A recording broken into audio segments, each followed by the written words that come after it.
Learning the rules and regulations is an important part of your training. Thoroughly understanding them will make the activity safer, allow you to anticipate and avoid potential hazards, and gain precious time in case you have to make a quick decision.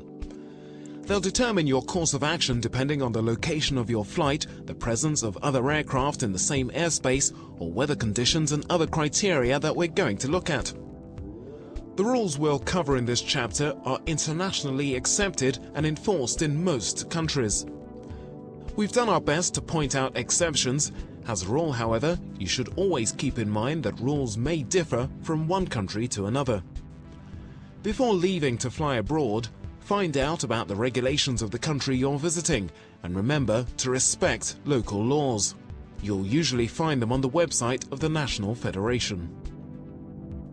The increase in air traffic over the years has led civil aviation authorities to create aircraft categories and rules to establish priority among them. Hot air balloons have priority over all others. They move slowly and have a lot of inertia.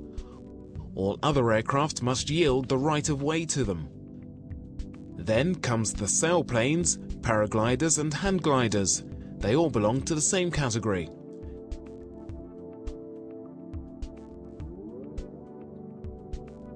Motorized aircraft, such as helicopters or airplanes, have the least priority in terms of right of way.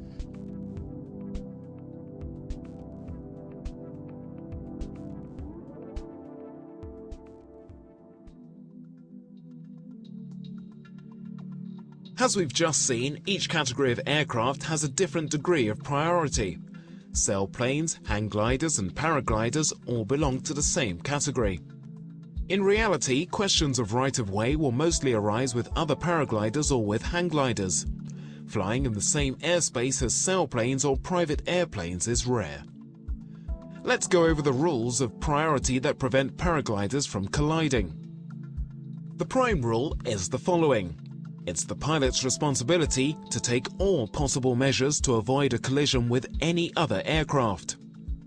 The animations that follow present the collision avoidance rules. They are not to scale.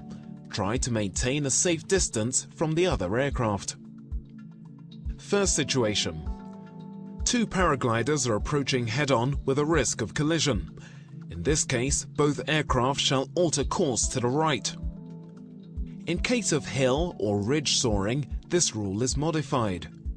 Two paragliders are approaching head-on when ridge soaring. The pilot with the ridge on the left should move out so that the other can maintain course without having to turn into or over the ridge. New situation. Two paragliders have converging courses. When two aircraft of the same classification converge at approximately the same altitude, the one with the other on its right shall give way. On the right is in the right. In flight, if you come across a situation like this, act as quickly as possible. It's pointless to wait till the last minute before reacting, moving out of the way, and scaring both yourself and the other pilot. Because each wing has its own technical specifications, your paraglider may fly faster than others. Passing someone is permitted.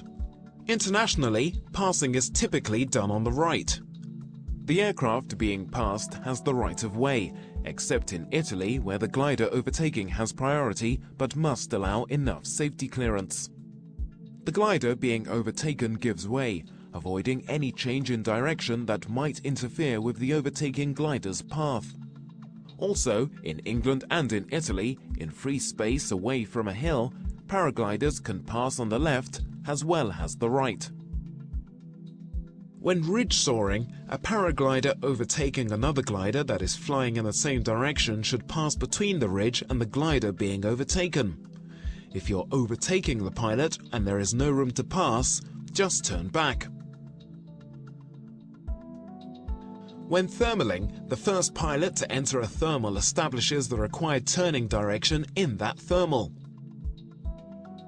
All paragliders joining shall circle in the same direction as any other gliders already established in the lift.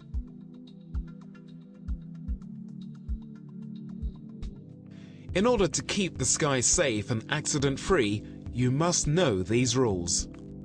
Nevertheless, be flexible when flying. Don't rely on others to always respect your right of way.